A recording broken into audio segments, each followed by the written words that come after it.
Hello, I'm Nima Rajan. Canadian police say the country's worst mass shooting started with the gunman assaulting his girlfriend, who survived the attack. RCMP Superintendent Darren Campbell says that the weekend shooting rampage started with an assault by the suspect on his girlfriend and ended with 22 people dead in communities across central and northern Nova Scotia. The girlfriend escaped from the gunman and hid overnight in the woods before emerging and becoming a key witness. Prime Minister Justin Trudeau is announcing significant rent relief to help small businesses that can't afford to pay their landlords at a time when their operations are shut down due to the COVID-19 pandemic. The federal help, expected to lower rent by 75%, will be provided in partnership with the provinces and territories which have jurisdiction over rents.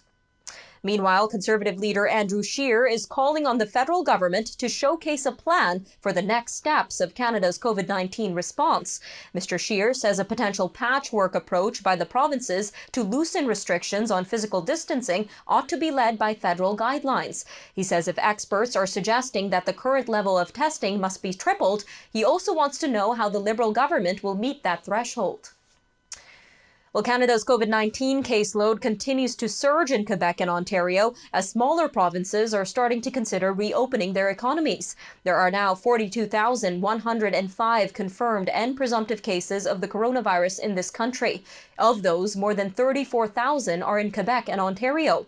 COVID-19 has caused 2,147 deaths in Canada.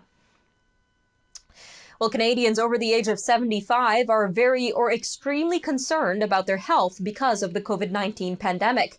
But a new survey by Statistics Canada reveals that younger people are more worried about paying their bills. Nearly all 200,000 people who responded to the online survey share some anxieties, including concerns that the virus might overload the healthcare system. Police forces say gangs and organized crime groups in BC are changing how they operate and run their illegal businesses because of COVID-19. Sergeant Brenda Winpenny with the province's anti-gang task force says they are seeing a rise in illicit drug prices and a drop in supply. The Vancouver Police Department says it hasn't seen a change in supply or prices since the pandemic, but they don't know how the gangs are getting around lockdown borders. Now, the United States spends more money on healthcare than any other country, but it's not getting results during the COVID-19 pandemic. Diagnostic testing lags, crucial supplies are scarce, and the U.S. has suffered the highest amount of novel coronavirus cases and recorded deaths. The health system that consumes 17% of the economy wants Americans to stay away unless their medical needs are dire. Consequently, people with serious health concerns are staying away from hospitals, concerned about the coronavirus, with emergency department visits down in some parts of the country by almost 50%. Meanwhile, the U.S. government reports more than 4.4 million laid-off workers applied for unemployment benefits last week, raising the total for the past 5 weeks to about 26 million. About 1 in 6 American workers have lost their jobs since the middle of last month due to the COVID-19 shutdowns. Economists are forecasting that the April unemployment rate in the U.S. could soar to 20%. Well, China is going to contribute an additional $30 million to the World Health Organization to help fight the COVID-19 pandemic. This as the U.S. plans to suspend funding to the UN agency, claiming that it has uncritically supported China despite allegations that Beijing initially suppressed news of the outbreak. Australia is now calling for an independent investigation into the cause of the outbreak. Meanwhile, the World Health Organization is warning that the battle against malaria in sub-Saharan Africa could be set back by 20 years. That's because countries are now focused on containing the novel coronavirus. The WHO says new projections indicate that as many as 769,000 people could die of malaria in sub-Saharan Africa this year if campaigns are interrupted. That's more than double the deaths in the last detailed count 2 years ago and would be the worst figures for the region since 2000.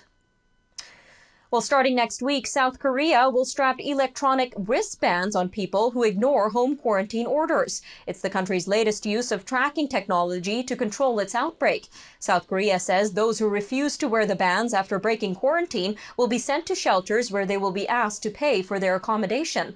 Officials say around 46,300 people are currently under self-quarantine. The leader of Iran's Revolutionary Guard has ordered his forces to potentially target the U.S. Navy after President Donald Trump's tweet threatening to sink Iranian vessels. The president's threat comes amid months of escalating attacks between the two countries. While the coronavirus pandemic temporarily paused those tensions, Iran has since begun pushing back against the U.S. maximum pressure policy, both militarily and diplomatically. The Guard also launched Iran's first military satellite Wednesday, unveiling a previously secret space program.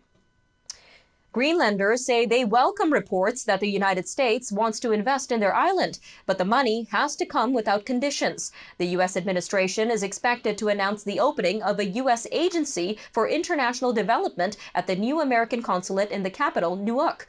They will also invest at least $12 million in new aid projects.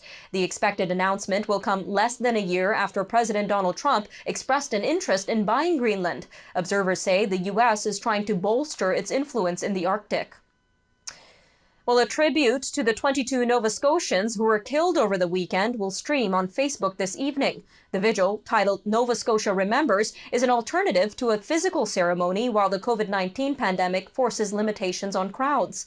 The event will be live streamed from the Colchester Supporting Our Communities Facebook page, with CBC, CTV, and several radio stations carrying the broadcast.